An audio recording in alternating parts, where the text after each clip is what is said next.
Michio Kaku is a familiar face to television viewers. Aside from being a professor of physics at the City University of New York and one of the developers of string theory, he is an expert communicator on the science of the future and author of a number of best-selling books. In his latest work, Kaku says that for humanity to have a long-term future, we must ultimately leave Earth. The book is called The Future of Humanity: Terraforming Mars, Interstellar Travel, Immortality, and Our Destiny Beyond Earth. And Professor Michio Kaku joins us now. Welcome to Chicago Tonight. Glad to be on.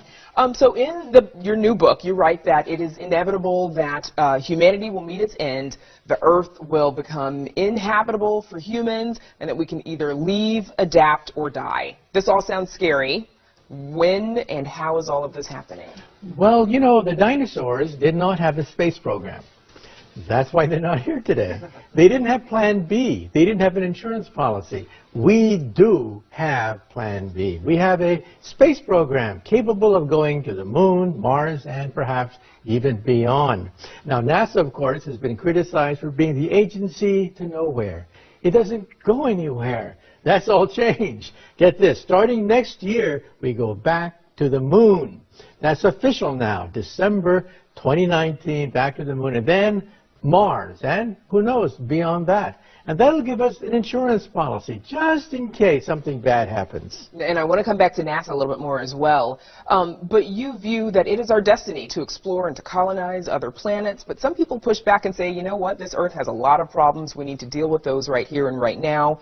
Why is space exploration and ultimately colonization so important? Well, you know, I once talked to Carl Sagan about this, and he said, look, we got to settle Earth problems on Earth. These are political problems like global warming. Going to outer space is not going to solve global warming. However, he said, we should become at least a two-planet species because we have to have a settlement there in case something bad happens to the planet Earth. Meteorite impacts. We can also have supervolcanoes. We can also have ice ages take place. And 5 billion years from now, the sun will eat up the Earth. It's practically a law of physics that one day our days on the Earth will be over. And that's why we want to make sure that humanity survives all these disasters. So creating a settlement on Mars, what will that take? That sounds hard. Well, to go to the moon is a piece of cake these days. 3 days to the moon. You leave on Monday, come back on the weekends. Now, going to Mars is more difficult. Mars is 2 years away. 9 months to go to Mars. Then you have to do experiments and wait for the time to be right to come back. Another 9 months for the trip back. So we're talking about initially pretty hardy people. These are astronauts, they're trained scientists, they're people who know it's going to be a 2 years, very serious journey to Mars. So we're looking at video right now from SpaceX, Elon Musk's space exploration company. What will be and what has been the role of private enterprise from billionaire visionaries like Elon Musk and Richard Branson and Steve Bezos? They've changed everything. The price of space travel has gone down because of these billionaires. That moon rocket, the Falcon Heavy, millions of people tuned into that Falcon Heavy rocket. That was a moon rocket. And how much did it cost taxpayers? Nothing. It was free because it was paid for by Elon Musk. Now, space travel is so cheap that the movie The Martian, many people saw that movie with Matt Damon, that cost $100 million. However, to go to Mars, the Indians did it with $70 million. So they ought to give an Oscar for the best supporting space probe. Hollywood movies today cost more than sending a probe to Mars. So it sounds like then the private enterprise is kind of doing some of this research for humanity because they can afford to. That's right. And remember the used car industry? That revolutionized car ownership after the World War II. Well, now we're going to have reusable rockets, compliments of Elon Musk. You saw that Falcon Heavy take off? The 2 booster rockets came back to Earth, ready for the next journey to the moon. And again, that was a moon rocket. That was not the shuttle. That was a moon rocket that blasted off from Cape Canaveral for free. So you write about the idea of terraforming Mars to make it more hospitable for humans and more habitable for humans. How do you do that? Well, we are actually terraforming the Earth right now. With global warming, for the worse, we're actually changing the weather patterns on the planet Earth. We can terraform Mars for the better. We can, for example, in the future, not anytime soon, but launch satellites that will beam sunlight onto the polar ice caps. Mars has plenty of water, but it's in frozen form. We can melt the ice caps by shooting sunlight onto the ice caps so that rivers and lakes flow freely on the surface of Mars. Mars once had an ocean the size of the United States of America. That's how much water Mars had, but it's all frozen. We can unfreeze it. Now, this would be a pretty big project, obviously something on a scale that humans have never undertaken before and require years, decades, maybe hundreds of years of commitment. How do we get society and humanity to commit to something that might not be seen until our great-great-great-grandchildren are around? Well, it's going to happen anyway because all of a sudden we have Silicon Valley billionaires financing it. Elon Musk has his Falcon Heavy rocket, and also Jeff Bezos, the richest man on Earth, has his own spaceport. He doesn't have to go to Cape Canaveral. He launches from Texas, and he has a fleet of rockets. We may have a traffic jam over the moon. And we also have Richard Branson of Virgin Atlantic fielding his rocket, which will take tourists into outer space. I wouldn't be surprised if one day people have honeymoons on the moon. Going to the moon is not going to be such a big deal. 3 days and you can have this glorious honeymoon on the moon. And to pay for it, Google billionaires are now jumping in. They don't want to be left out either. Why should Bezos and Musk have all the fun? They're funding asteroid mining.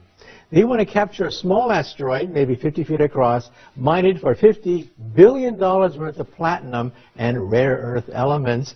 So Google does not want to be left out either, and that's going to help pay for many of these missions. Now, President Trump, he has declared his mission to send astronauts back to the moon. Do we need to do this as part of research and development on the way to colonizing and to building a base on Mars?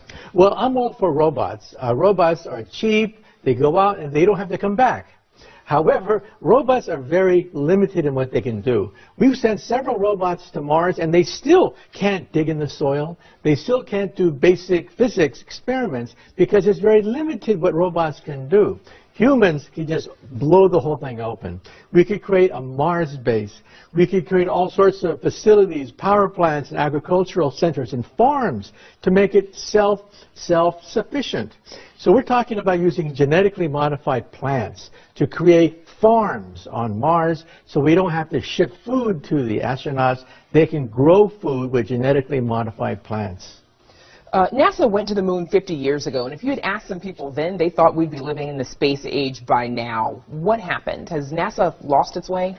No, what happened was the Cold War was over, and we forget the cost of space travel back then. You realize that in 1966, the NASA budget was 5% of the total federal budget. That's unsustainable. 5% of every dollar went to the space program. Now it's 0.5%. And as I mentioned, Silicon Valley billionaires are footing the bill. And so we're talking about a whole new era.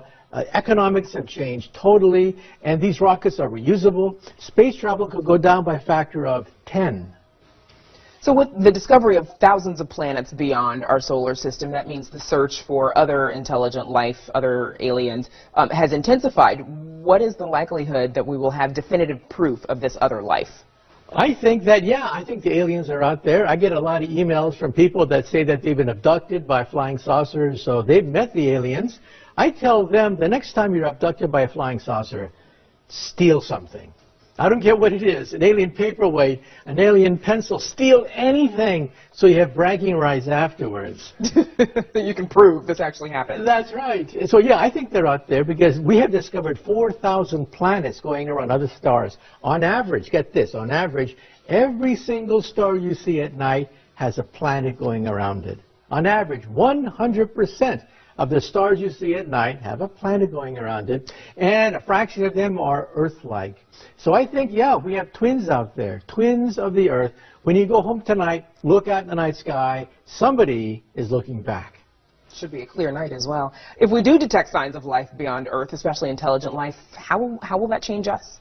Oh, it'll change us completely. I'll stick my neck out. I think in this century we'll pick up a radio transmission, we'll eavesdrop on some communication between alien civilizations.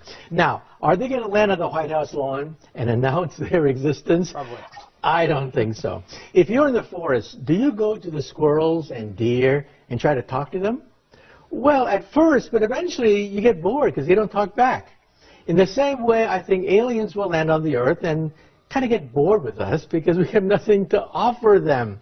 If you see an anthill, do you go down to the ants and say, I bring you trinkets, I bring you beads, I give you nuclear energy, take me to your ant queen, or maybe you want to step on a few of them. So I think if they're that advanced, we're not on the radar screen. Not just yet. All right. The progressive development of man is vitally dependent on invention. It is the most important product of his creative brain.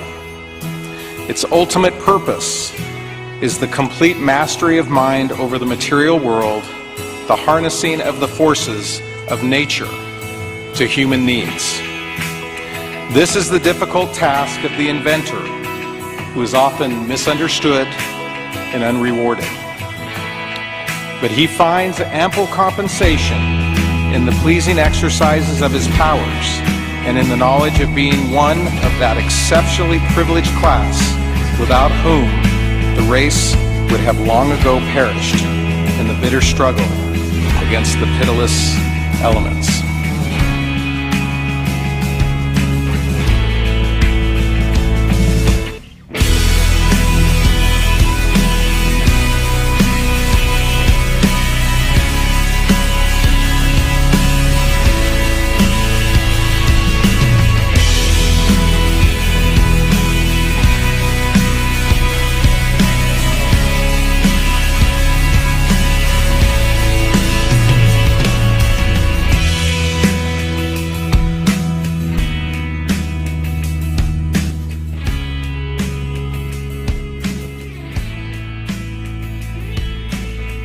Your timeline potentially to go to the moon or Mars, and you said, did you say as soon as next year? Can you quantify that?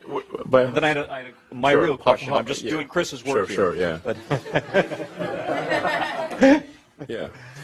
Well, by hopper tests, I mean, kind of like we had the Grasshopper program for Falcon 9, where we just add the rocket, take off and land in Texas, at our Texas test site.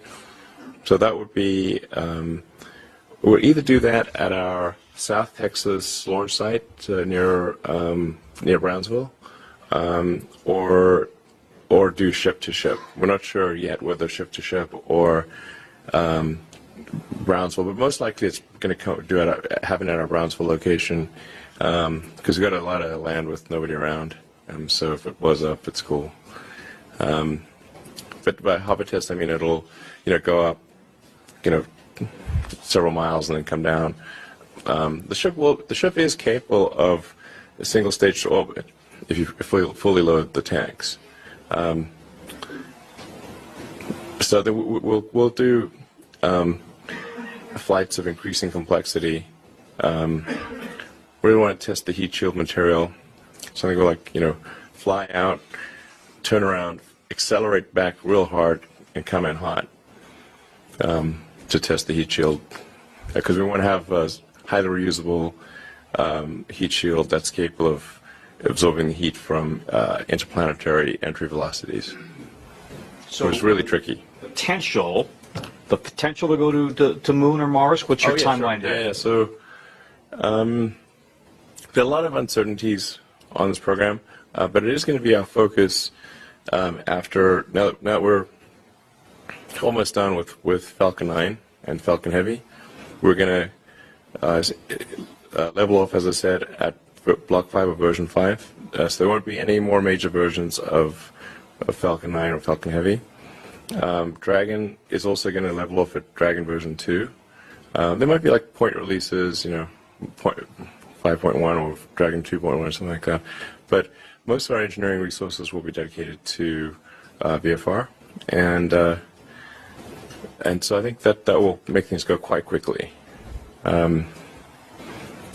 The ship part is by far the hardest, because that's going to come in from supraorbital velocities, like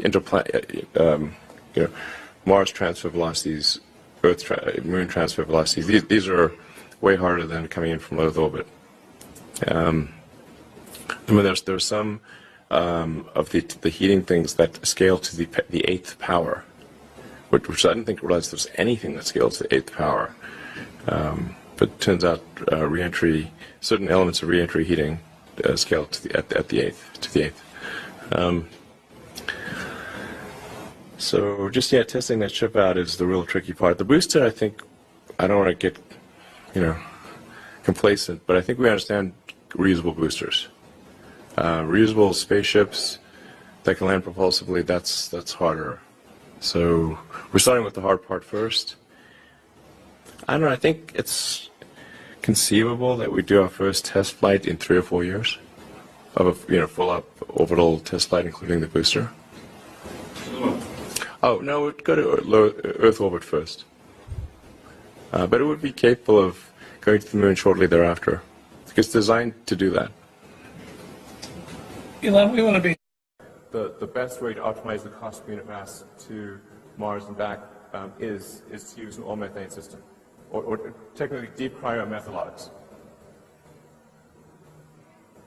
So those are the four elements that need to be achieved. Whatever architecture, whatever system is designed, whether by SpaceX or anyone, we think these are the 4 features that need to be addressed in order for the system to really achieve a low cost per ton to the surface of Mars. And this is a simulation of the overall system.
So what you saw there is really quite close to what we will actually build.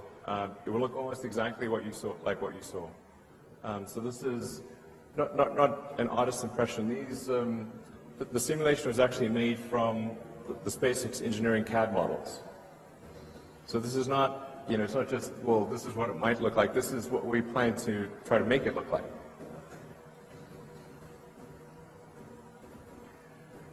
So in the video, you got a sense for what the system architecture looks like. The rocket booster and the spaceship take off, loads the spaceship into orbit. The rocket booster then comes back. It comes back quite quickly, within about 20 minutes. And so it can actually launch the tanker version of the spacecraft, which is essentially the same as the spaceship, but filling up the unpressurized and pressurized cargo areas with propellant tanks. So they look almost identical. So this also helps lower the development cost, which obviously will not be small. And then the propellant tanker goes up, and it'll go up multiple times, so anywhere from 3 to 5 times to fill the tanks of the spaceship in orbit. And then once the tanks are full, the cargo has been transferred, and we reach the Mars rendezvous timing, which, as I mentioned, is roughly every 26 months. That's when the ship would depart. Now, over time, there would be many spaceships. You'd ultimately have, I think, upwards of 1,000 or more spaceships waiting in orbit. And so the Mars colonial fleet would depart en masse. They're kind of like Battlestar Galactica. You've seen that thing. That's a good show. So it's a bit like that. But it actually makes sense to load the spaceships into orbit because you've got 2 years to do so, and then make frequent use of the booster and the tanker to get really heavy reuse out of those. And then with the spaceship, you get less reuse because you have to say, well, how long is it going to last? Well, maybe 30 years. So that might be 12 to maybe 15 flights of the spaceship at most.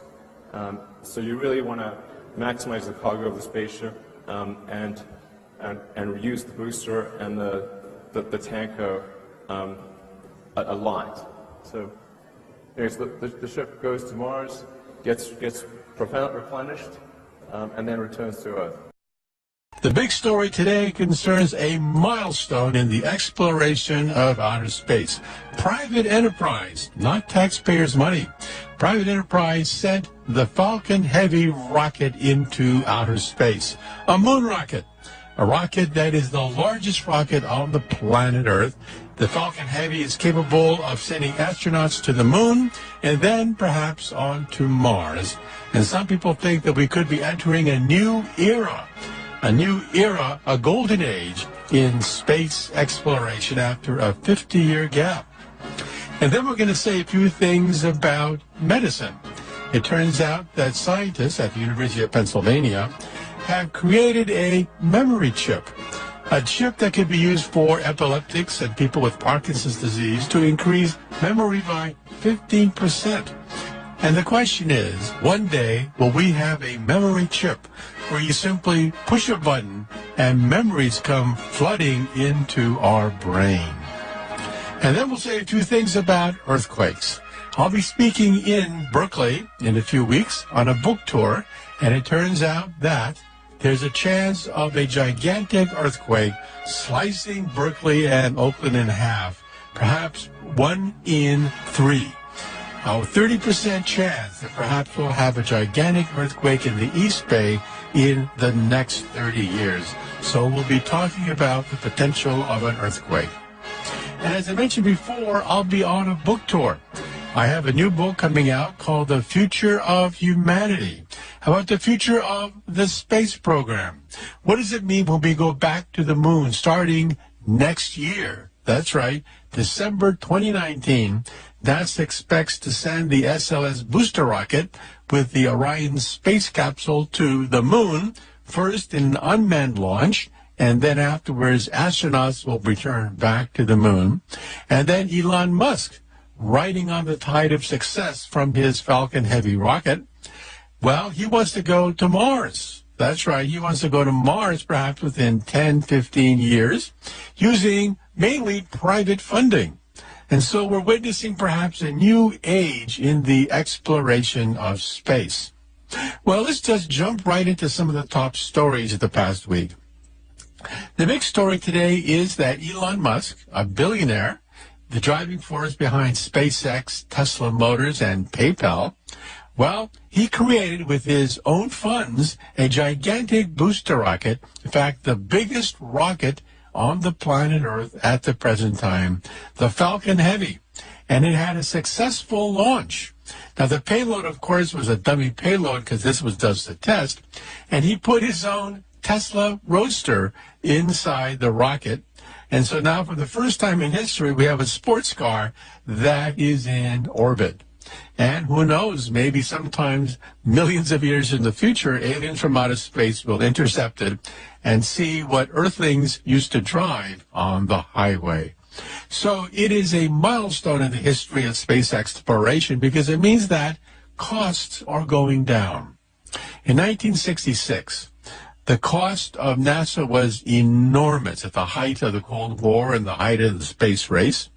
It turns out that the NASA budget in 1966 was about 5% of the federal budget. Now, that is unsustainable. And of course, in the 1970s, funding for NASA collapsed. And that was the end of the moon program. But now we have several factors coming into play. But the economics of space travel have been changing dramatically. Recently, just a few years ago, the Indians sent a probe to Mars on the first try. This is the first time it's happened that a developing nation has been able to send a probe to the planet Mars on the first try. And the Chinese, not to be outdone, have laid out a program to put a space station in space and then plant the Chinese flag on the moon. NASA, of course, is not too far behind.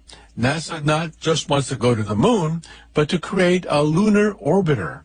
That's right. NASA wants to create a lunar orbiter like the space station that'll give us a permanent presence in outer space.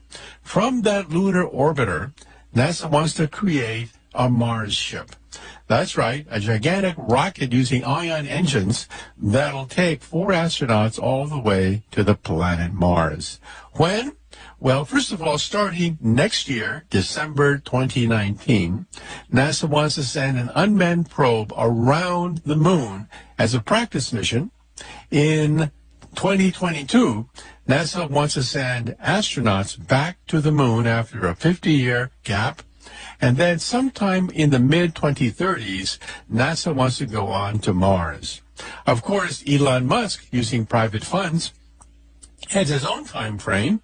He also hopes to get some NASA money for a Mars ship that perhaps will reach Mars maybe 10 years before NASA does. And so we may have a traffic jam. Eventually, we may have a traffic jam over Mars, given the fact that Silicon Valley billionaires have their own timetable. And speaking about Silicon Valley billionaires, Jeff Bezos of Amazon.com, well, he's created his own rocket base in Texas. That's right. He was too impatient to wait for rockets to be launched from Cape Canaveral, so he created his own launch pad in Texas and his own rockets. He has a fleet of rockets that, first of all, will take tourists into outer space and then into orbit and finally onto the moon. And he also has a vision of the future. For Elon Musk, he wants to create a multi-planet species. He says it is simply too dangerous to put life on one planet. We need an insurance policy. We need to make sure that humanity can survive even if there's a catastrophe that hits the planet Earth. That's the vision given to us by Elon Musk, a vision that, of course, comes to us from many science fiction writers like Isaac Asimov and scientists like Carl Sagan. However, Jeff Bezos has a different vision. His vision is, when you look at all the polluting plants on the planet Earth, well, why not put them in outer space? Why not take all the heavy machinery and all the pollution, put them in outer space, and make the Earth into a park? So this, for the same reason that in cities, we try to concentrate the industrial areas in one place, and we try to make the center of the city into a park, why not make the Earth into a park? Already, Jeff Bezos has stated that he wants to create a delivery system to the moon. Just like Amazon.com can deliver products right to your doorstep, he wants to create a similar system that'll take hardware between the Earth and the moon. Well, the next step, as I mentioned before, is the planet Mars. Now, it's not going to be an easy journey. It only took 3 days. That's a hop, skip, and a jump. 3 days to go from the Earth to the moon. However, it's going to take 2 years to go to the planet Mars. And so we're talking about a major commitment of funds, a major commitment of space hardware to go to Mars. First, it'll take about 9 months to reach the red planet. And once we're on Mars, we have to do experiments and wait for the stars to line up for the return journey. And then we come back with another 9-month journey.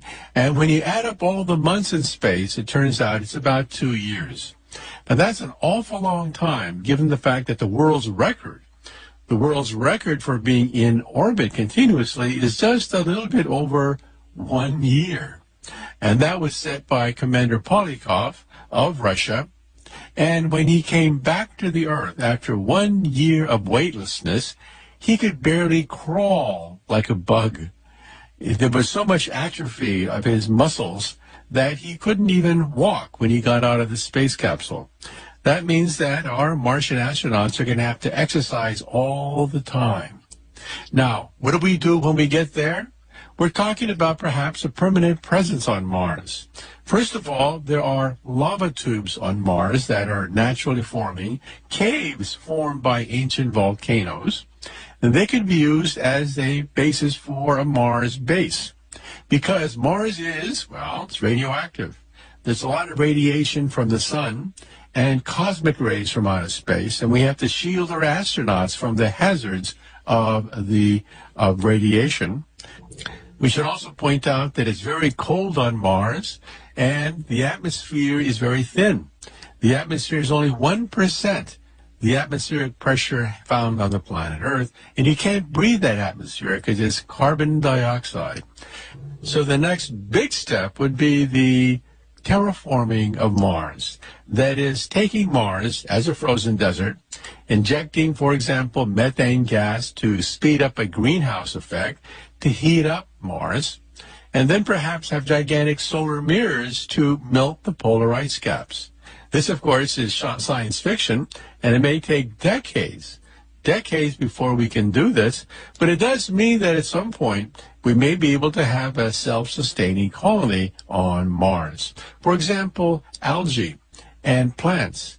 You can genetically modify algae and plants so they can thrive in the Martian atmosphere. Plants, of course, love carbon dioxide. They would have to be genetically modified so they can live in the very cold atmosphere of Mars. And then it may be possible to create self-sustaining agriculture, that is, plants and food stocks that are grown indigenously on the red planet. Well, what about the pros and cons? What about the costs? What about the dangers? What about the benefits of all this? Find out more by getting a copy of my latest book, The Future of Humanity, which gets into the pros and cons of the space program and the vision given to us by these space-age pioneers who are opening up their checkbooks in order to explore outer space. Also, speaking about the Earth and Mars, we should say something about earthquakes. That's right. It seems that recently we've had a series of earthquakes in Japan, in the Philippines, in Taiwan. And some people say, is there a link between all these different earthquakes? Well, yes and no. They're all part of the Pacific Ring of Fire, which extends from Chile up to the coast of Mexico, through California, up to Alaska, into Japan, down into the Philippines. And when you get a chart and you map all these different earthquakes, you find that most of them lie along the Pacific Ring of Fire. Now, is there a link between them? Probably not, because this Pacific Ring of Fire, in turn, consists of many short segments, fault lines, and one fault line does not necessarily trigger another fault line. But hey, we're still children when it comes to understanding the dynamics of earthquakes and whether or not one earthquake could in principle set off another. At the present time, the consensus is probably no, but who knows, time will tell. Well, here's a new news story coming from Berkeley, where I'm going to be next month on a book tour. It turns out that the Hayward Fault goes right underneath the football stadium. In fact, I used to go there often when I was a PhD student at Berkeley years ago, and the stadium is slowly being ripped apart. That's right. The stadium sits on top of a fault line, and the Berkeley Stadium is, in fact, being slowly ripped apart. Well, here's a new study that came out just a few days ago. The probability of a major earthquake along the Hayward Fault is 1 in 3 over a 30-year period, which means that within the lifetime of many of the people listening to this radio program, we're going to see major catastrophes in California. First of all, we should point out that perhaps the weakest link in the whole chain is the San Andreas Fault north of San Francisco. That is one of the weakest links in the chain. But of course, we have the San Andreas Fault that goes right through the Bay Area, and an offshoot, the Hayward Fault, that goes underneath the University of California at Berkeley, where I got my PhD so many years ago. So now we can begin to calculate the chances of these earthquakes. We're getting better at this. However, it's still black magic trying to predict when the big one will take place. But the consensus that I get by talking to seismologists and by reading their studies is that we are overdue. That's right. We are overdue for another big one. Not just one, but perhaps several. So in other words, a word to the wise, in the lifetime of many of the people listening to this radio show, you may see the big one. You may see parts of Los Angeles, parts of San Francisco and the Bay Area, parts of Berkeley ripped apart by an earthquake exceeding 7.0 on the Richter scale. For example, the Hayward Fault last sustained a major earthquake in 1868. And so memories are short. We have no memories of these gigantic earthquakes that took place in the 1800s, and we've been lulled to sleep because we only had the 1906 earthquake in San Francisco, but hardly another big one on that scale. But it's inevitable. It's inevitable that we're going to have not one, but perhaps several big ones in California. Think about that.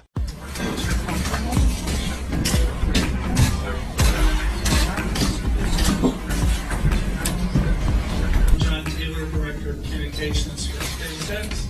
Joining us to provide a status on the mission, Elon Musk, SpaceX CEO and lead designer. Elon? So yeah, I'm really excited about today. I'm really proud of the SpaceX team. They've done an incredible job of creating what is really the most advanced rocket in the world, the biggest rocket in the world. I'm still told everything that happened because it seems surreal to me. I had this image of just a giant explosion on the pad with, that wheel bouncing down the road, and it has a logo landing somewhere.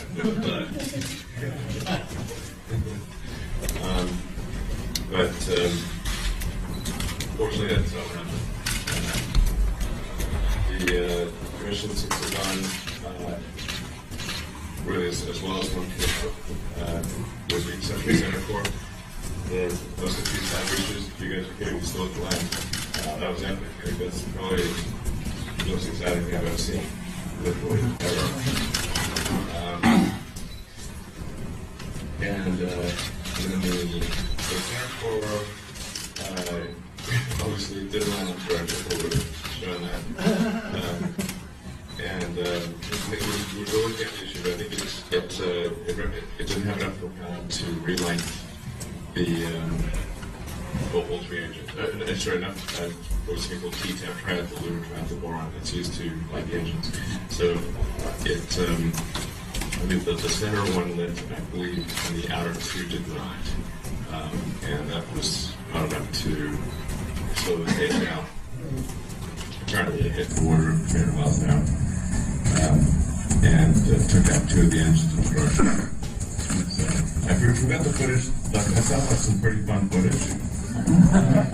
So if the cameras didn't get blown up as well, then we'll put that out for real. But that's the idea. We weren't going to reuse that center core anyway. Or the two side views. The side views we'll figure out someplace to put them. But since they're not block 5 or version 5, we weren't planning on reusing any of the cores. The upper spacings have worked perfectly so far. The two runs were executed correctly, and they will see if the upper stage avionics survive quite an arduous trip through the Van Allen belts. Normally, a stage will pass very quickly through the Van Allen belts. Here it's essentially dwelling there for several hours. And then it's going to do a restart, deplete its propellant, and go to transloss ejection, which is basically very minor. So it has plenty of propellant to deplete the transloss ejection, assuming that fuel doesn't freeze and the oxygen doesn't blow, and the electronics don't get bright. So those are the issues. We'll find out in a few hours if that was successful. I think there's anything else I know that's worth mentioning. I went out to the landing zone, took a look at the side boosters. They look in really good condition. So they're both reflyable, although as I said, they're combination of version 3 and version 4. So we're only going to be reflying really version 5 at this point. That launches shortly, and that'll be our mainstay. We'll stick to version 5 for the Falcon architecture. We don't expect to have a version 6. All right, any questions that I haven't answered? I'll do my best to answer them, but I'm not sure if I have the information yet, but I'll try. Teachers, I guess, told me like crazy things can come true. Like, cause he'd said like, I didn't really think this would work. Cause when I see the rocket lift off, I see like 1,000 things that could not work, and it's amazing when they do.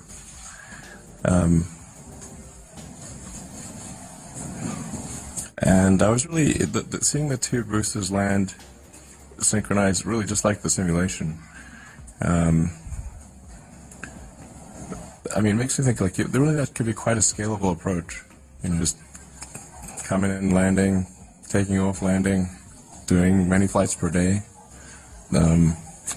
So I think it gives me a lot of faith for our next architecture, the sort of the interplanetary spaceship.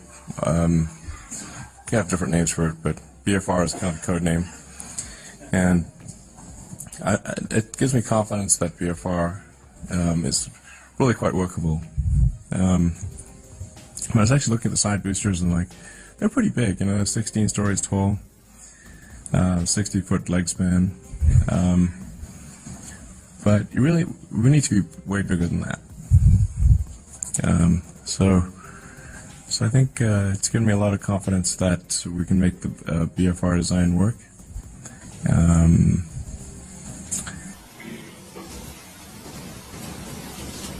Yeah, it's. I mean, I've tremendous confidence, obviously, in the SpaceX team. So I think we can really do this a lot, you know, and keep advancing the technology to achieve full and rapid reusability. But we didn't really test any of those materials for, you know, is it space hardened or whatever, you know. So it just has the same seats that like a normal car has. It's just literally a normal car in space, which I kind of like the absurdity of that. And if you look closely, on the dashboard, there's a tiny roadster with a tiny spaceman. So, because Hot Wheels made a Hot Wheels roadster, and a friend of mine suggested, hey, why don't you put that Hot Wheels roadster with a tiny spaceman on the, in the car too? I'm like, that'd be cool. Sure. So we did that. I mean, it's kind of silly and fun, but I think that's, silly fun things are important. And normally for a new rocket, they'd launch like a block of concrete or something like that. I mean, that's so boring. And I think that's just the imagery of it is something that's going to get people excited around the world. And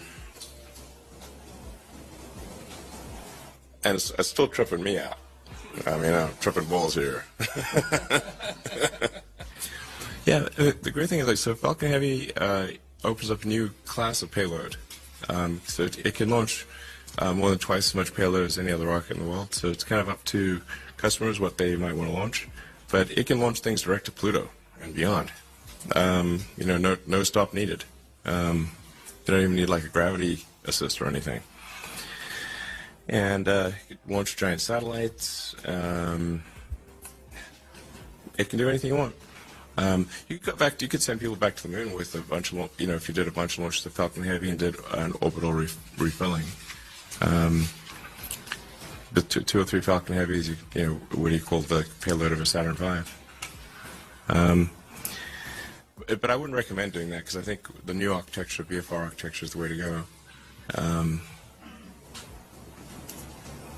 But I think it's going to open up a sense of possibility. I think it's going to encourage other companies and countries to say, hey, if SpaceX, which is a commercial company, can do this, and nobody paid for Falcon Heavy, it was paid for with internal funds, then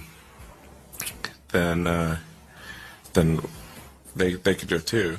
So I think it's going to encourage other countries and companies to raise their sights and say, hey, we can do bigger and better, which is great. We want a new space race. But we have a number of commercial customers for Falcon Heavy. So I think, I really don't think it's going to be in any way an impediment to acceptance of national security missions. 'Cause we'll be doing several Falcon Heavy missions, flights per year. So let's say if there's a big national security satellite that's due for launch in 3 or 4 years, and we probably have like a dozen or more launches done by then. So it won't really, I don't think there'll be a launch number that's an inhibitor on national security stuff. And then we've got the STP mission that's coming up, which is another test mission. That'll go on where everything's on Block 5, version 5 of the rocket. And then we'll be launching version 5, Block 5 single stick in a couple months. So I think it's hopefully smooth sailing for qualification for national security missions. Our investment to date, probably a lot more than I'd like to admit. We tried to cancel the Falcon Heavy program 3 times at SpaceX. Because it's like, man, this is way harder than we thought. Because the initial idea was just like, you stick on 2 first stages of side boosters, how hard can it be? It's like, it's way hard. We had to redesign the center core completely. We had to redesign the grid fins, because it's a long story, but if you've got a nose cone on the end of at the end of the booster instead of a cylinder, you lose control authority. Because if you've got a cylinder, you can kind of bounce the air off of the rocket, and you get like 50% or more increased control authority if you've got a cylindrical section instead of an ogive section at the end of the booster. So we have to redesign the grid fins, redesign the control system, massively redesign the thrust structure at the base to take way more load. That center booster's got to deal with over 1 million pounds of load coming in combined from the side boosters. So it ends up being heavier. So the center core is basically a complete redesign. And even the side boosters, there's a pretty large number of parts that change. And then the launch site itself needs to change a lot. I'm guessing our total investment is over $500 million. Probably more. Yeah. I'd like to take some questions from the phone. I think the first one up is... I'm not sure what's going to happen, but I think, it's kind of a fun thing, and I sure hope that next burn works, by the way. We'll know in a few hours. Now we're going to go back to the room, if that's okay. So, Or do ship to ship. We're not sure yet whether ship to ship or Brownsville, but most likely it's going to happen at our Brownsville location because we've got a lot of land with nobody around. So if it blows up, it's cool. But by hopper test, I mean it'll go up, several miles and then come down. The ship is capable of a single stage to orbit if you fully load the tanks. So we'll do flights of increasing complexity. We really want to test the heat shield material. Something like fly out, turn around, accelerate back real hard, and come in hot to test the heat shield. Because we want to have a highly reusable heat shield that's capable of absorbing the heat from interplanetary entry velocities. There are a lot of uncertainties on this program, but it is going to be our focus after, now we're almost done with Falcon 9 and Falcon Heavy. We're going to level off, as I said, at Block 5 of version 5. So there won't be any more major versions of Falcon 9 or Falcon Heavy. Dragon is also going to level off at Dragon version 2. There might be like point releases, 5.1 or Dragon 2.1, something like that. But most of our engineering resources will be dedicated to VFR, and so I think that will make things go quite quickly, because that's going to come in from superorbital velocities like Mars transfer velocities, Moon transfer velocities. These are way harder than coming in from Earth orbit.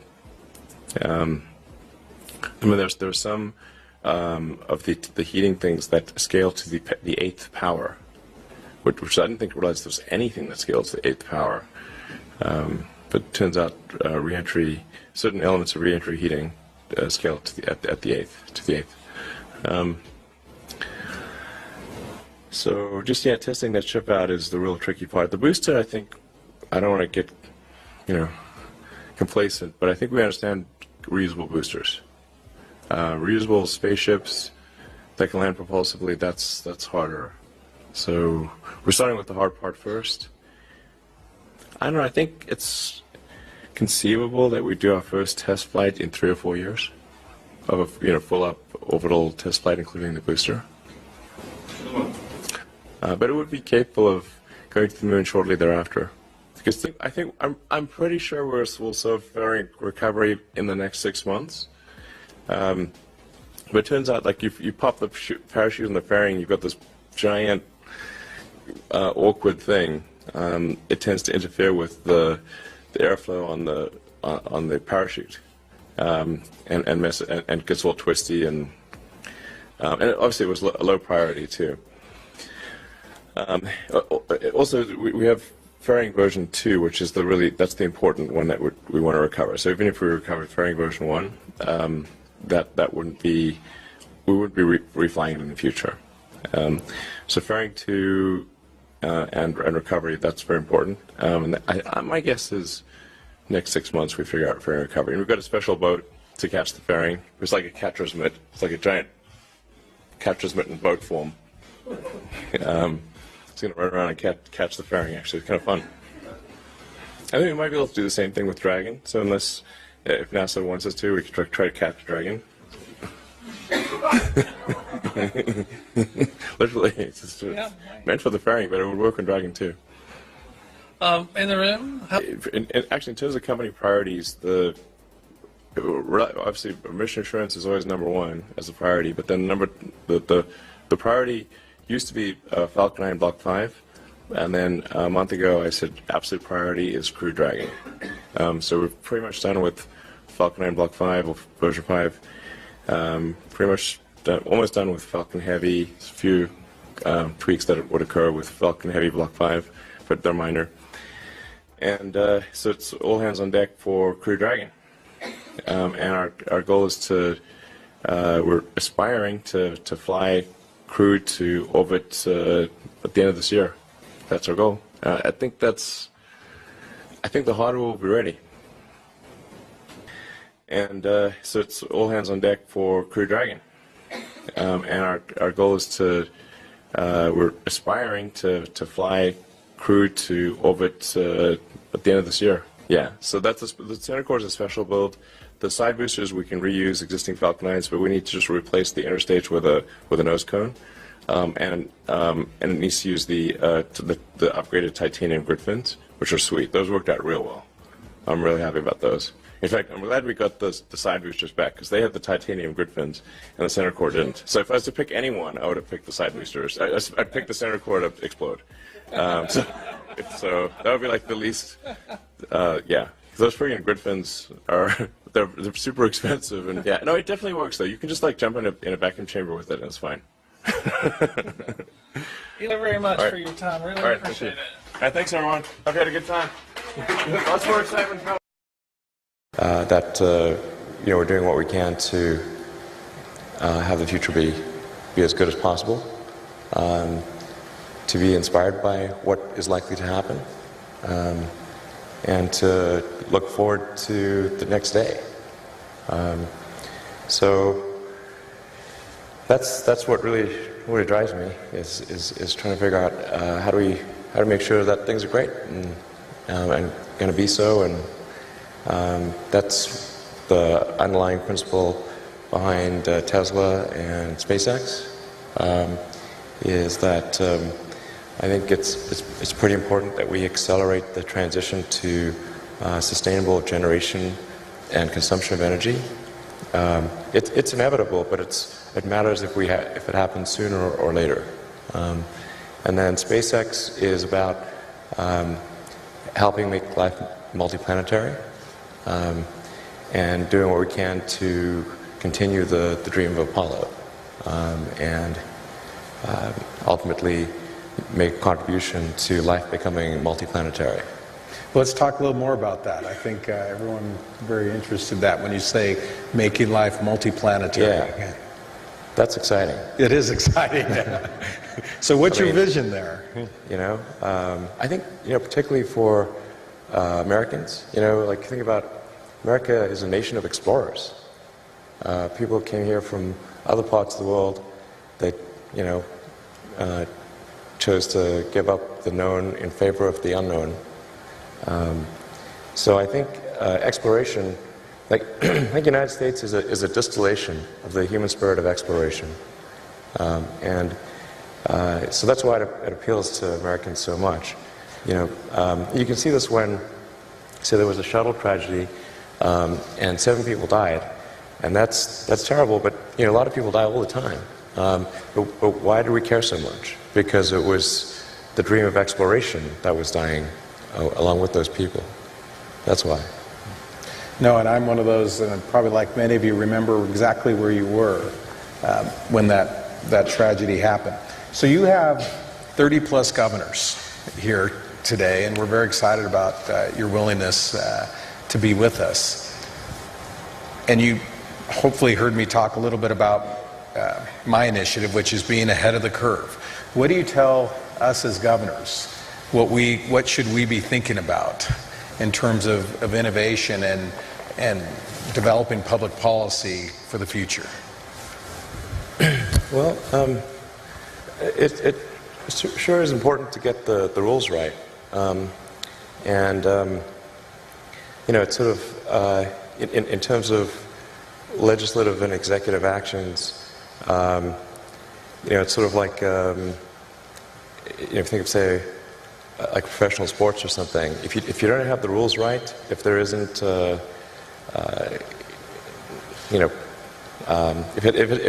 the game isn't set up properly, it's not going to be a good game.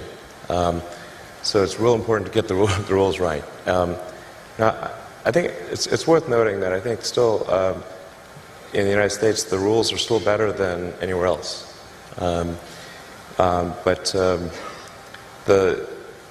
It's very easy to put something in place which is an inhibitor to innovation without realizing it.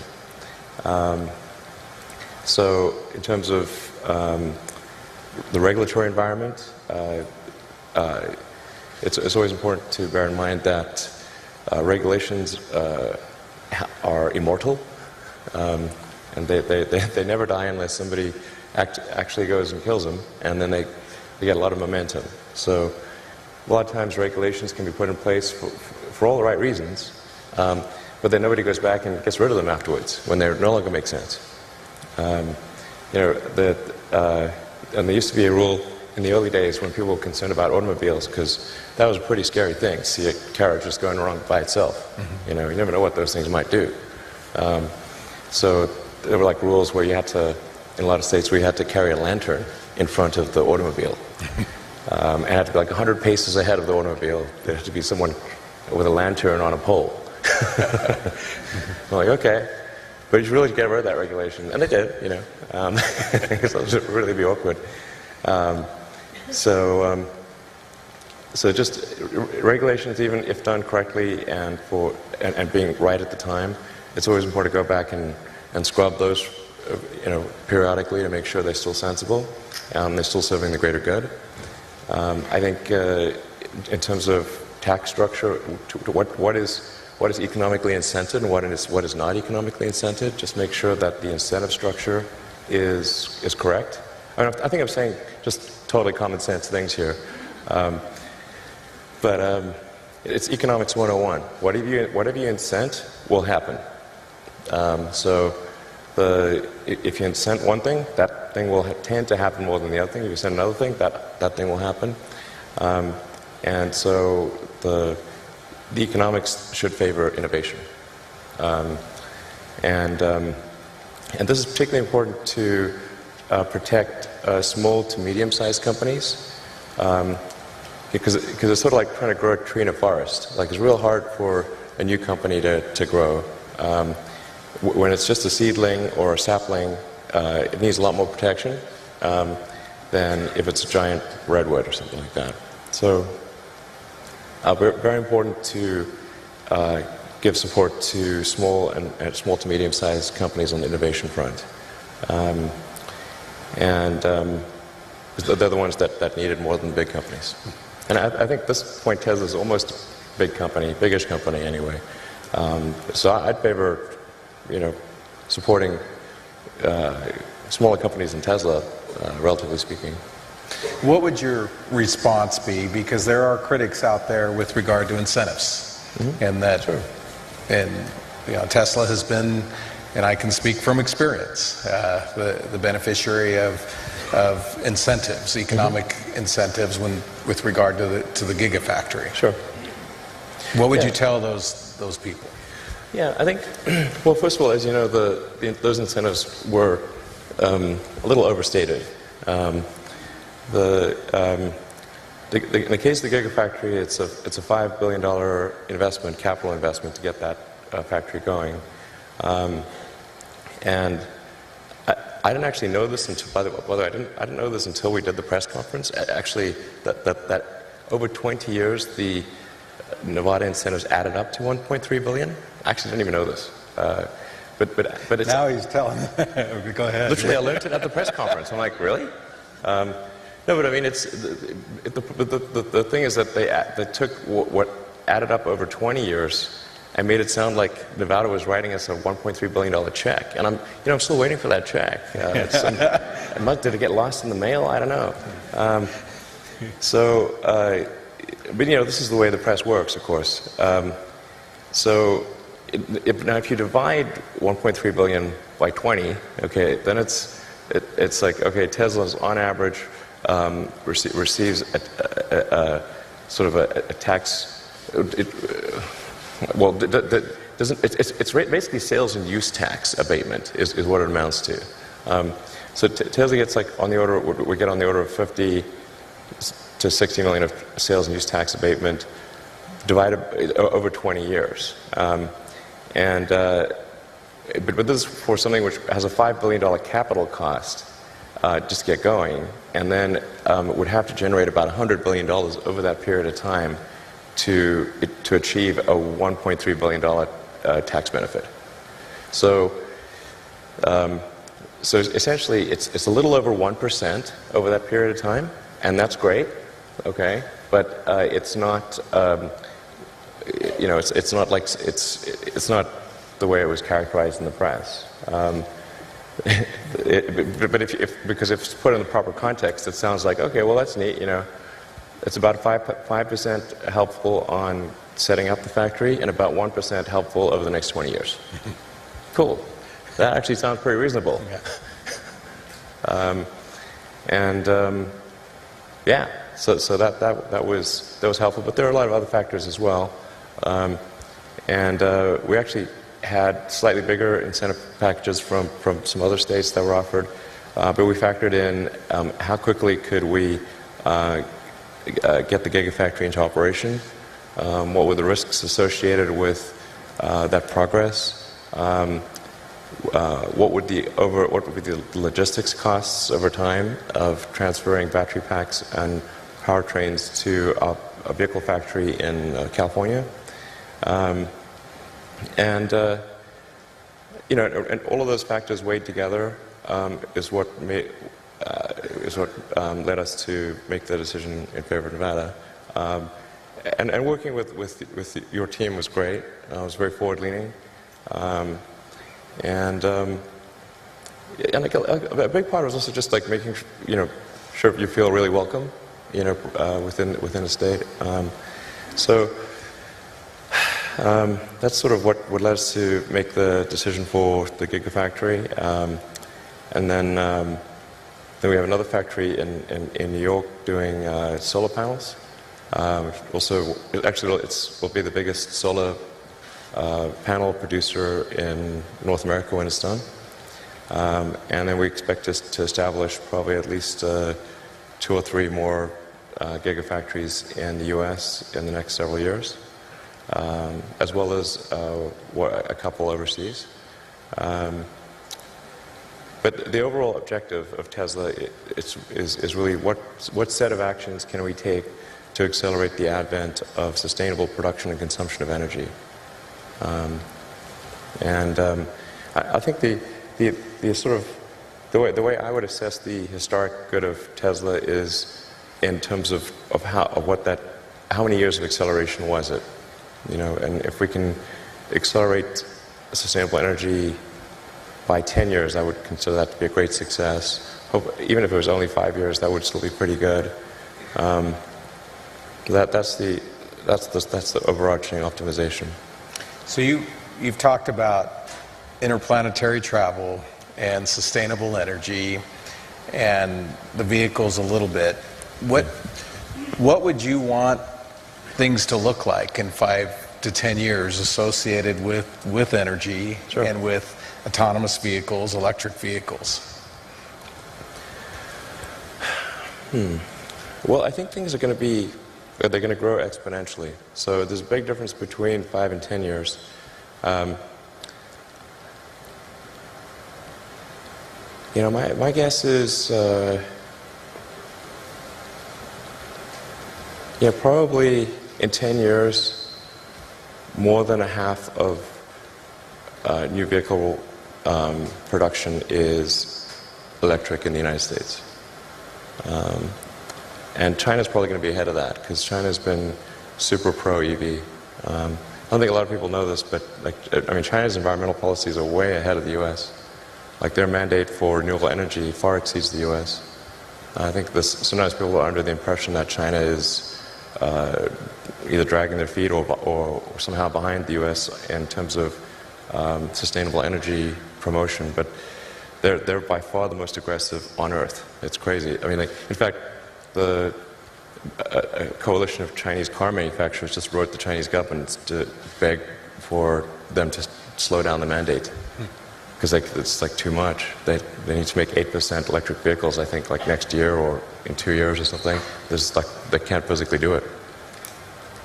So China's by far the most aggressive on electric vehicles and solar. But that's a common misperception that they're not. There's one Google search way to figure this out, by the way. It's really pretty easy. So, and in 10 years, man, I think, so half of all production, I think, will be EV. I think almost all cars produced will be autonomous in 10 years. Almost all. It will be rare to find one that is not in 10 years. That's going to be a huge transformation. Now, the thing to bear in mind, though, is that new vehicle production is only about 5% the size of the vehicle fleet. So you think about how long does a car or truck last? And they last 15 to 20 years. So before they're finally scrapped. So new vehicle production is only roughly at most 1/15 of the fleet size. So even when new vehicle production, say, switches over to electric or to autonomous, that still means the vast majority of the fleet on the roads is not. It'll take another, 5 to 10 years before that becomes the majority of the fleet becomes EV or autonomous. But if you were to say go out 20 years, overwhelmingly things are electric, autonomous, overwhelmingly. Fully autonomous? Fully autonomous. So no one will have to touch the steering wheel if there is one? There will not be a steering wheel. In 20 years, it will be like having a horse. People have horses, which is cool. But so having a regular car will be like having a horse. Is that what you're saying? Yeah, yeah. And there will be people that have non-autonomous cars, like people have horses. It just would be unusual to use that as a mode of transport. Yes. All right. Let's talk about the energy piece and rooftop solar and storage. So first of all, it's important to appreciate that the Earth is almost entirely solar powered today, in the sense that the sun is the only thing that keeps us from being at roughly the temperature of cosmic background radiation, which is 3 degrees above absolute zero. If it wasn't for a sun, we'd be a frozen dark ice ball. And the amount of energy that hits the sun, that reaches us from the sun, is tremendous. It's 99% plus of all energy that Earth has. Then there's this energy we need to use to run civilization, which to us is big, but compared to the amount of energy that reaches us from the sun is tiny. So it's very easy. It actually doesn't take much. If you wanted to power the entire United States with solar panels, it would take a fairly small corner of Nevada, Texas, Utah, anywhere. You only need about 100 miles by 100 miles of solar panels to power the entire United States. And then the batteries you need to store that energy to make sure you have 24/7 power is 1 mile by 1 mile. One square mile. That's it.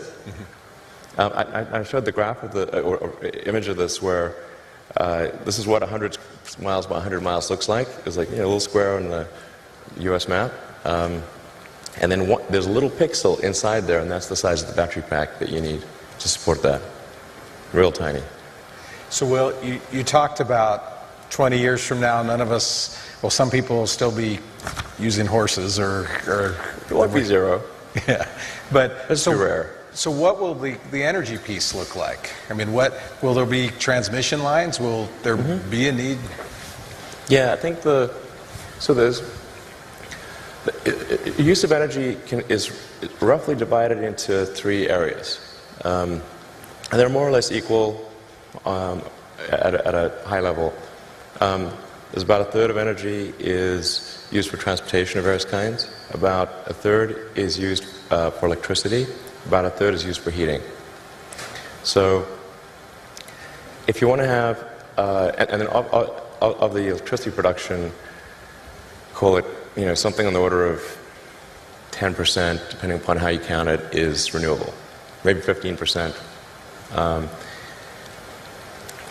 today. So that means that there's a massive amount of solar that would need to be produced and connected in order to be fully sustainable. Because fully sustainable means you're tackling transport, non-renewable electricity generation, and heating.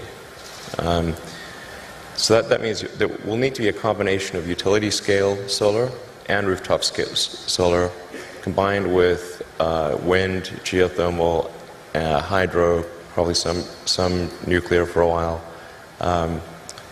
in order to transition to a sustainable situation.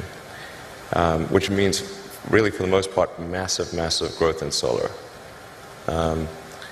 And it's going to be important to have rooftop solar in neighborhoods because otherwise there'll need to be massive new transmission lines built. And people do not like having transmission lines go through the neighborhood. They really don't like that. And I agree. So you want to have some localized energy production combined with utility.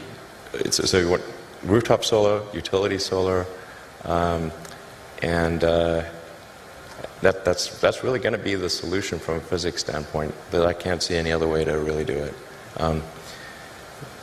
People talk a lot about fusion and all that, but the sun is a giant fusion reactor in the sky, and it's really reliable. It comes up every day. So if it doesn't, we've got bigger problems. Somebody asked me to ask you this. We talked about workforce today, but they asked me, are robots going to take our jobs, everybody's jobs in the future? Or how much do you see artificial intelligence coming into the workplace? Well, first of all, I think on the artificial intelligence front, I have exposure to the very most cutting edge AI. And I think people should be really concerned about it. I keep sounding the alarm bell, but until people see robots going down the street killing people, they don't know how to react, because it seems so ethereal. And I think we should be really concerned about AI, and I think we should. AI is a rare case where I think we need to be proactive in regulation instead of reactive. Because I think by the time we're reactive in AI regulation, it's too late. And normally the way regulations are set up is that a whole bunch of bad things happen, there's a public outcry, and then after many years, a regulatory agency is set up to regulate that industry. And there's a bunch of opposition from companies who don't like being told what to do by regulators. And it takes forever. That in the past has been bad, but not something which represented a fundamental risk to the existence of civilization. AI is a fundamental risk to the existence of human civilization. In a way that car accidents, airplane crashes, faulty drugs, or bad food were not. They were harmful to a set of individuals within society, of course, but they were not harmful to society as a whole. AI is a fundamental existential risk for human civilization, and I don't think people fully appreciate that. it's not fun being regulated. It's not, it can be pretty irksome. But, in the car business, we get regulated by Department of Transport, by EPA, and a bunch of others. And there's regulatory agencies in every country. In space, we get regulated by FAA. But if you ask the average person, hey, do you want to get rid of the FAA and just like take a chance on manufacturers not cutting corners on the aircraft because profits were down that quarter? I was like, hell no. That sounds terrible. So I think even people who are pretty extremely like libertarian free market, they'd be like, yeah, we should probably have somebody keeping an eye on the aircraft companies, making sure they build a good aircraft and good cars and that kind of thing. So, I think there's a role for regulators. That's very important. And I'm against overregulation for sure. But man, I think we better get on that with AI pronto. So there'll certainly be a lot of job disruption. Because what's going to happen is robots will be able to do everything better than us. I'm including, all of us, Yeah, I'm not sure exactly what to do about this.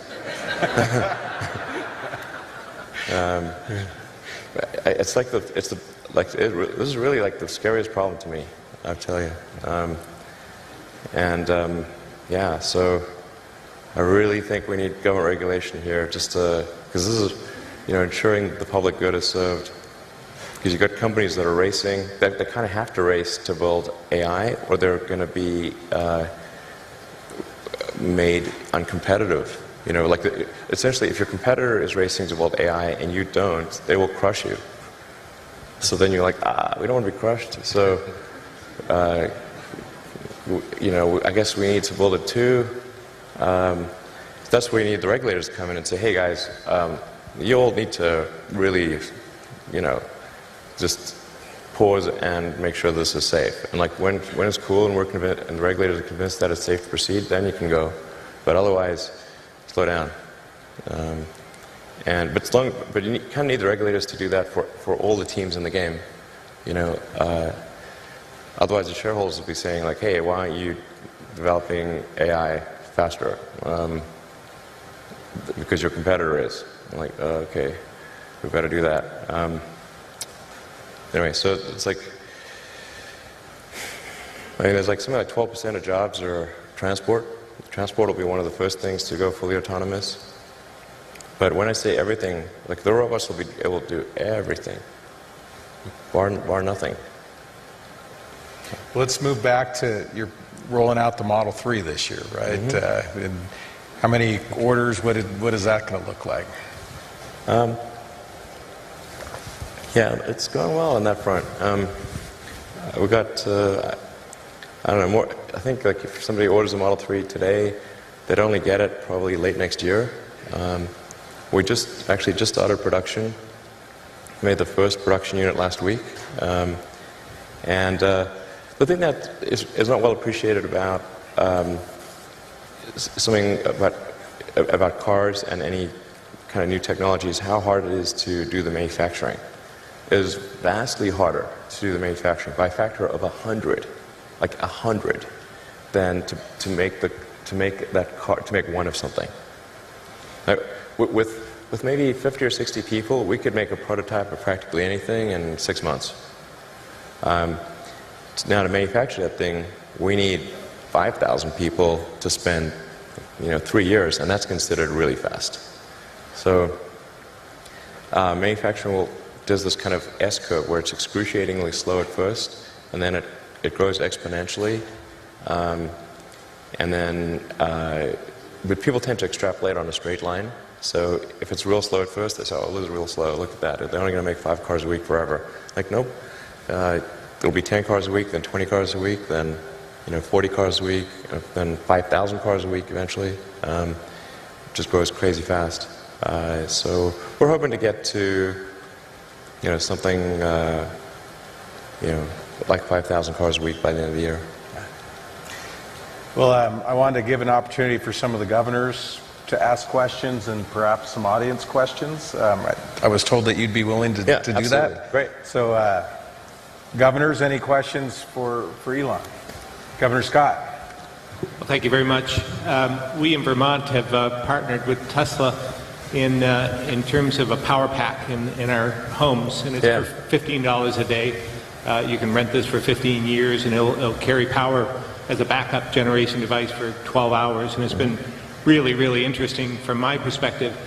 But I'm curious about vehicles and where we're going in the future, or how far in the future do the cars themselves become the charging device, like the roof and deck lids and hood, or do the batteries get so efficient that you don't need that, and then you just power up for a week or something like that? Where are we going in the future with battery storage? Yeah, I think the future is there's three legs to the stool. There's electric cars, there's a stationary battery pack, and solar power. With those three things, you can have a completely sustainable energy future. That's all that's needed. On the solar front, like I said, it's going to be a combination of rooftop solar and utility scale solar. You'll need both because of the enormous demand for electricity. And then one of the things that's been missing, I think, up till now is having rooftop solar that looks good and isn't that's where we got the solar glass roof that we're developing, and we're doing it in different styles so that it matches the aesthetics of a particular house or sort of regional style. I think that's actually pretty important. The conventional flat panel solars for flat roofs and for commercial will be the way to go. But yeah, and putting solar panels on the car itself, not that helpful, because the actual surface area of the car is not very much, and cars are very often indoors, and so it's the least efficient place to put solar is on the car. Just wondering about maybe a wrap of some sort. Does that make any sense in the future? Like a wrap of solar around either a building made of a solar panel or a wrap of a vehicle actually being the solar panel, but being the components of the vehicle itself? I don't think so. I'll scrap that idea. No,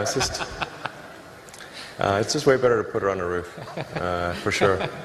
I really thought about this. I mean, really, and I pushed my team about, like, isn't there some way we could do it on the car? I mean, technically, if you have like some sort of transformer-like thing which will pop out of the trunk like a hard-top convertible and just like ratchet solar panels over the whole surface area of the car, extending like for the entire, say, square footage of a parking space, provided you're in the sun, that would be enough to generate about 20 to 30 miles a day of electricity, but that is for sure the expensive, difficult way to do it. Governor Burgum. Still thought about maybe we should, but. Elon, thanks for being here. With your background in payment systems, you understand the important role of security and transactions. Now that you've got... I think security is cybersecurity. Yes, and in the vehicles you're building now are incredibly complex software systems. I mean, the car is really a rolling piece of software. It is. It's like a laptop on wheels. Yes. So share with us a little bit about your thoughts on cybersecurity and how we protect. You talked about protecting society when you've got a rolling fleet of... I think one of the biggest risks for autonomous vehicles is somebody achieving a fleet-wide hack. In principle, if somebody was able to hack, say, all of the autonomous Teslas, they could say, I mean, just as a prank, they could say, like, send them all to Rhode Island from across the United States. And they'll be like, well, okay, that would be the end of Tesla. And there'll be a lot of angry people in Rhode Island, that's for sure. So we got to make super sure that that a fleet-wide hack is basically impossible, and that if people are in the car, that they have override authority on whatever the car is doing. So if the car is doing something wacky, you can press a button that no amount of software can override. That will ensure that you gain control of the vehicle and cut the link to the servers. So that's pretty fundamental. Within the car, we actually have, even if somebody gains access to the car, there are multiple subsystems within the car that also have specialized encryption. So the powertrain, for example, has specialized encryption. So even if somebody would gain access to the car, they cannot gain access to the powertrain or to the braking system. But it is my top concern from a security standpoint at Tesla is making sure that fleet-wide hack or any vehicle-specific hack can occur. They have the same problem with cell phones. It's kind of crazy today that we live quite comfortably in a world that George Orwell would have thought was super crazy. Like we all carry a phone with a microphone that can be turned on really at any time without our knowledge, with a GPS that knows our position, and a camera, and well, kind of all of our personal information. We do this willingly, and it's kind of wild to think that that's the case.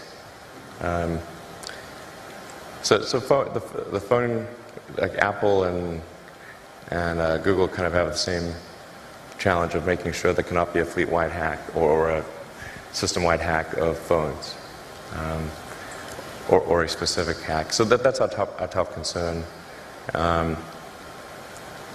Yeah, it's going to become a bigger and bigger concern.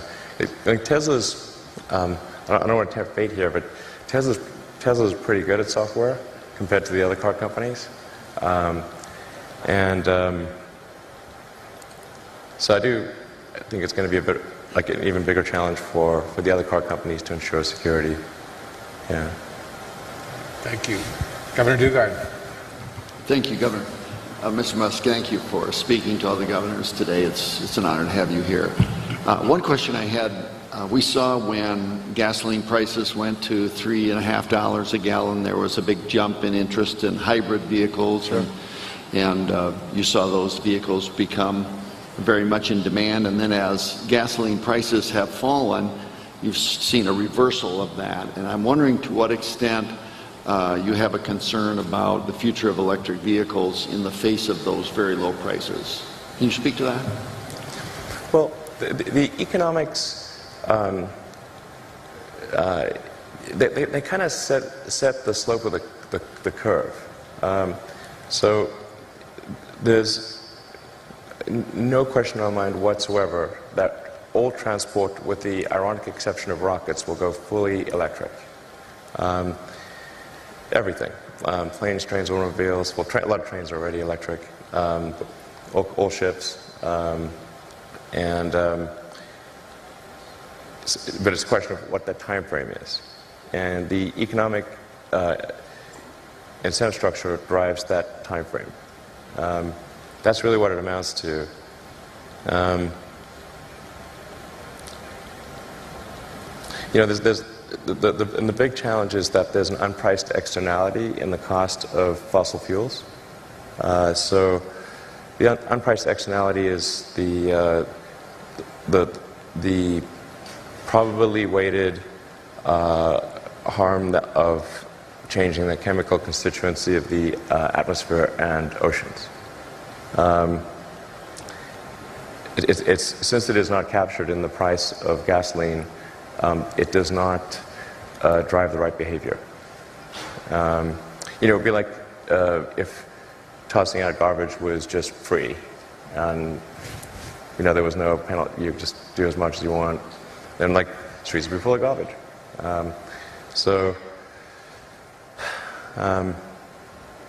And we regulated a lot of other things like sulfur emissions and nitrous oxide emissions and that kind of thing. It's done a lot of good on that front.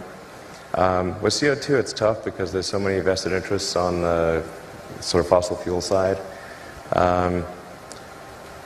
And sometimes I feel like those guys feel like kind of hard done by because you know, it wasn't obvious like when they were creating their oil and gas companies that it would be bad for the environment, and they worked really hard to create those companies, and then they feel like, well, now they're being kind of attacked on moral grounds when they didn't originally start those oil companies or build them up on bad moral grounds. And it is true that we cannot instantaneously change to a sustainable situation. But then those guys will also fight pretty hard to slow down the change. And that's really what I think is morally wrong. Go to Governor Bevin and then Governor Hutchinson. Then we'll take a couple, and then Governor Hickenlooper, and then we'll take some audience questions. Governor Bevin. Elon, thank you for being here. The short version of the question, and then slightly longer. The short version is, do you ever feel pressure by others' expectations of you and your endeavors in light of the progress you've made thus far, is the short version. And more specifically, when you look just at Tesla alone, and you look at a company with a $54 billion valuation, Right. and seemingly by typical market metrics, no justifiable reason for that. What are you saying? I'm just saying, I'm Sir. curious. Sir. I'm just, in all seriousness, do you feel a concern ever that your intellect and your intellectual curiosity and your ingenuity cannot be matched by those that are trying to commercialize it? Does that ever affect how you think or decisions that you make? Well, it is actually, I find it quite tough when there are very high expectations. I try to actually tamp down those expectations as, to be possible. In fact, I've gone on record several times as saying that the stock price is higher than we have any right to deserve. And that's for sure true based on, where we are today and have been in the past. So the stock price obviously reflects a lot of optimism about where Tesla will be in the future. And now the thing that makes that quite a difficult emotional hardship for me is that those expectations sometimes get out of control, and I hate disappointing people, and so I'm trying real hard to meet those expectations, but that's pretty tall order, and a lot of times it's really not fun, I have to say. A whole lot less fun than it may seem. So, yeah. I mean, I don't ever sell any stock unless I have to for taxes. So, I've said publicly, I'm not going to take money off the table. I'll be last. I'm going down with the ship. So I'll be the last to do it. Yeah, I mean, I really wouldn't recommend anyone start a car company. I really wouldn't recommend it. It's not a recipe for happiness and freedom. Thanks, Governor Bevin. Governor Hutchinson. Mr. Musk, Asa Hutchinson from Arkansas, thank you for your frank observations about exploration. I look at the spirit of invention and the spirit of exploration, which is really the hallmark of America. What is your comment on NASA, its mission? I was in Congress, I supported NASA, but I always feel like it's floundering, does not have the support of the American people that's needed. What's your comment on NASA, its mission, and what advice would you give us? Sure. Well, first of all, I should say I'm a big fan of NASA. In fact, at one point, my password was "I love NASA." Literally, that was my password. I think NASA does a lot of good things for which it doesn't get enough credit, and that the public, I guess, doesn't know that much about. Most members of the public they're not really into hard science. You know, it's like it's not the thing they're tuning in for most of the time. I love hard science, you know, but it's not that popular. So, but there's great things in terms of the telescopes like the Hubble and the James Webb and the rovers on Mars and the probes to the outer solar system. Those are all like really great things. But to get the public excited, you got to get people in the picture. It's just 100 times different if there are people in the picture.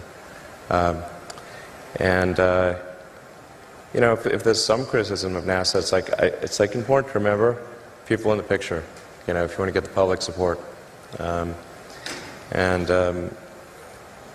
like if you talk to a scientist about that, they say like, well, where's the science in that? Like, you're not getting it. It's like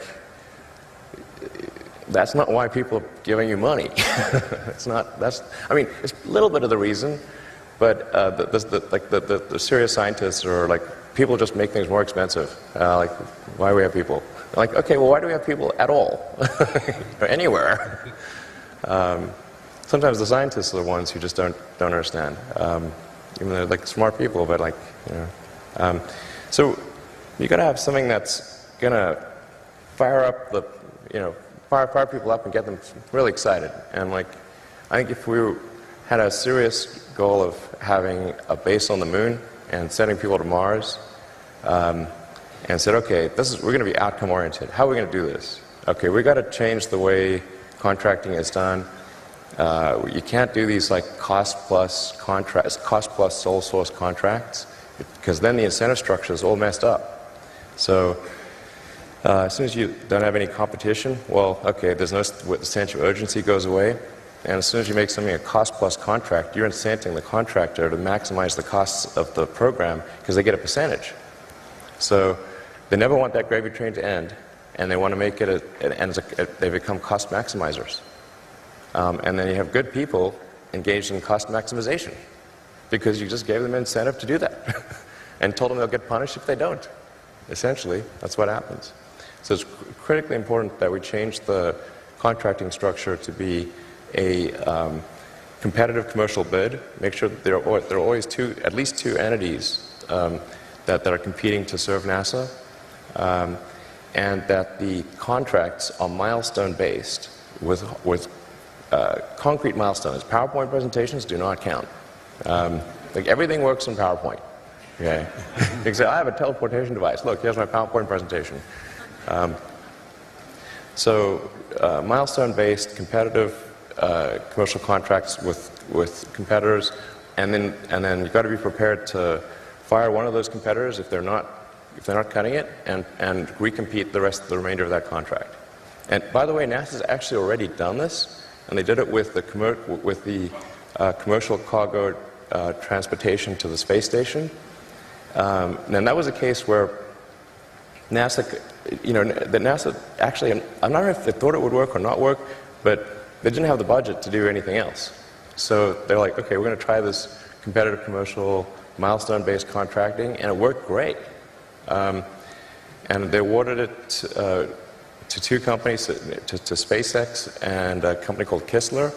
And SpaceX managed to meet the milestones. Kistler did not, so then NASA recompeted the remainder of the contract to Orbital Sciences, but then Orbital Sciences got across the finish line. So now NASA's got two suppliers for taking cargo to the space station, and it's a great situation. Same thing for commercial crew to the space station. NASA competed that. In the commercial crew case, it's SpaceX and Boeing. And I think that's also a good situation. So now, like, I can tell you, like, the SpaceX team is like, we're going to do this before Boeing. That's for sure. And then, like, I read out the Boeing team, they're like, we're going to do this before SpaceX. That's good. It's a good forcing function to get things done. I can't tell you how important that contracting structure is. That is night and day. There's way too much in government which is where it's a sole source cost plus contract.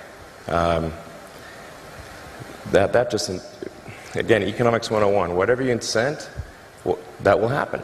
And people shouldn't be surprised. It's like, oh, you just, said, okay, if that company manages to find some excuse to double the cost of the contract, they're going to get double the profit because they're getting a percentage. So they can do exactly that. And also, they're not going to say no to requirements. So the government will come up with some set of requirements. 90% of them could make a lot of sense, and 10% of them are cockamamie that double the price of the project. For those 10% of cockamamie requirements in a cost-plus contract, the contractor will always say yes. There could be a future for you in government contracting at the state level. Yeah. Let's go to Governor Hickenlooper and then Governor Ducey. So I think like most governors, I find it so refreshing to have the unbridled truth, but I do suspect every time you say publicly that the stock price is higher than we have any right to believe, I'm going to guess you probably get some calls from investors suggesting that maybe you don't say that so frequently. Yeah, that's true. I wanted to go back and just briefly, because I think I wrote this down, that you said that artificial intelligence is the fundamental existential risk facing civilization. Did I get that close enough? In my opinion, it is the biggest risk that we face as a civilization is artificial intelligence. And so, to a group of leaders, what would you advise that how should we be addressing something that's such a large landscape and yet obviously so important? I think that one of the roles of government is to ensure the public good, and to that dangers to the public are addressed. So that hence the regulatory thing. I think the first order of business would be to try to learn as much as possible. To understand the nature of the issues, to look closely at the progress that is being made and the remarkable achievements of artificial intelligence. Last year, Go, which is quite a difficult game to beat, that people thought would never be beaten with by a computer, that a computer would either never beat the best human player or that it was 20 years away. And last year, AlphaGo, which was done by DeepMind, which is a kind of a Google subsidiary, absolutely crushed the world's best player.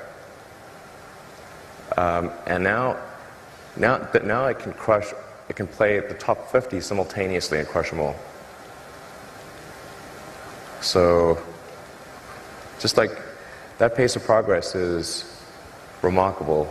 And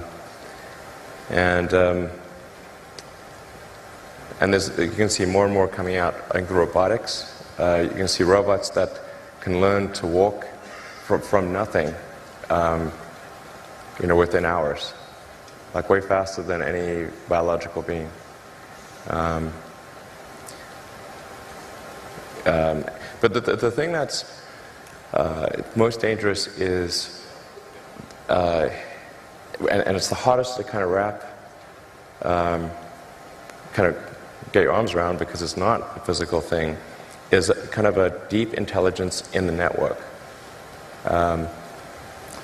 He said, well, what harm could a deep intelligence in the network do? So, well, it could start a war by doing fake news and spoofing email accounts and fake press releases, and just by manipulating information.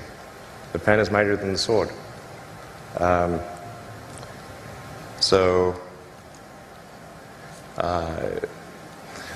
As an example, I want to emphasize, I do not think this actually occurred. This is purely a hypothetical that I'm digging my grave here.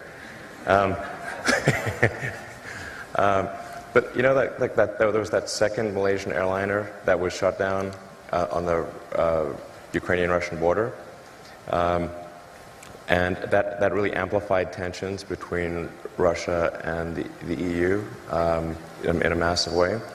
Well, let's say if you had an AI that was where the AI's goal was to maximize the value of a portfolio of stocks. One of the ways to maximize value would be to go long on defense, short on consumer, start a war. And then how could it do that? Well, hack into the Malaysian Airlines aircraft routing server route it over a war zone, then send an anonymous tip that an enemy aircraft is flying overhead right now. Let's go to Governor Ducey, and then we'll have, after Governor Ducey, we'll finish our gubernatorial questions, and then 2 questions, then quick questions, or 1 audience question, and then we'll be done. We're running short on time. Governor Ducey. Thanks, Elon. I really enjoyed your comments today. And as someone who has spent a lot of time in his administration trying to reduce and eliminate regulations, I was surprised by your suggestion to bring regulations before we know exactly what we're dealing with AI. You know, and I've heard the example used, if I were to come up with a colorless, odorless, tasteless gas that was explosive, people would say, well, you have to ban that, and then we'd have no natural gas. So you've given some of these examples of how AI can be an existential threat, but I still don't understand as policymakers what type of regulations beyond slow down, which typically policymakers don't get in front of entrepreneurs or innovators. Well, I think the first order of business would be to gain insight. Right now, the government does not even have insight. And I think the right order of business would be to stand up a regulatory agency, initial goal, gain insight into the status of AI activity, make sure the situation is understood. Once it is, then put regulations in place to ensure public safety. That's it. And for sure, the companies doing AI will, most of them, not mine, will squawk and say, hey, this is really going to stifle innovation, blah, blah, it's going to move to China. It won't. It won't, because has Boeing moved to China? Nope. They're building aircraft here. Same on cars. And so it's the notion that if you establish a regulatory regime, that companies will just simply move to countries with lower regulatory requirements is false on the face of it, because none of them do. Unless it's really overbearing, but that's not what I'm talking about here. I'm just talking about, making sure that there is awareness at the government level. I think once there is awareness, people will be extremely afraid, as they should be. All right, 1 audience question. We'll take the first hand that came up. Right here. Thanks, Elon. Ina Fried with Axios. Early on in this administration, you had argued pretty vociferously that it was best to engage and better to be in the room than not be in the room. Then when the president decided to pull out of Paris, you said that was kind of the last straw and you were going to drop off. Mm-hmm. What drove you to that? And if you were still speaking to him today, what would you say to the president? Well, I thought it was worth trying hard to do what's worth. It was worth trying. I got a lot of flack from multiple fronts for even trying. When some guy ran at billboards and attacking me and full-page ads in the New York Times and whatnot, just for being on the panel, and in every meeting I was just trying to make the arguments in favor of sustainability, and sometimes other issues, like we need to make sure that our immigration laws are not unkind or unreasonable, did my best. And I think in a few cases I did actually make some progress, which gave me some encouragement to continue. But then I just really think that the Paris Accord, man, if I stayed on the councils, then I'd be essentially saying that wasn't important, but it was super important, because I think a country needs to keep its word,